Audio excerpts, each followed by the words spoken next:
Hi అండి, అందరికీ నమస్తే. Welcome to Tejas bread collections. ఇది వచ్చేసి మనకి బాయ్స్ వేర్, కిడ్స్ వేర్ అనమాట. ఇది 799 ఫ్రీ షిప్పింగ్. మనకి ఈ విధంగా ఒక టీషర్ట్ అయితే వస్తుంది. నెక్స్ట్ దీనికి కింద వచ్చేసి ప్యాంట్ ఈ విధంగా వస్తుంది. ఇది 2 ఇయర్స్ది. 2 ఇయర్స్ 2 to 3 ఇయర్స్ వరకు వేసుకోవచ్చు. ఇంకా 4 ఇయర్స్ వరకు కూడా వస్తుంది, ఇబ్బంది లేదు. మనకి ఈ విధంగా కోట్ కూడా వస్తుంది.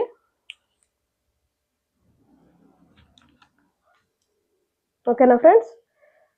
ఇంకా హుడీ వస్తుంది అనమాట పైన ఈ విధంగా. దీనికి ఇది వచ్చేసి మనకు 799 ఫ్రీ షిప్పింగ్ ఉంటుంది. స్క్రీన్ మీద నెంబర్ ఉంటుంది. ఎవరికైనా ఇంట్రెస్ట్ ఉంటే కనుక కాంటాక్ట్ అవ్వండి. ఓకేనా ఫ్రెండ్స్. ఇది మనకు సైజ్ వైజ్ అట్లా 10 ఇయర్స్ వరకు, 10 ఇయర్స్ పిల్లల వరకు అవైలబిలిటీలో ఉందన్నమాట. ఓకేనా. ఈ విధంగా ఇది వచ్చేసి మనకి ఇక్కడ 5 ఇయర్స్ అని ఇచ్చారు, కానీ ఇది ఈజీగా 8 ఇయర్స్ పిల్లల వరకు సరిపోతుంది. చూడండి ప్యాంట్ ఎంత పొడుగు వచ్చేసిందో. Okay, T-shirt, pant, hoodie. ఓకేనా. Thank you.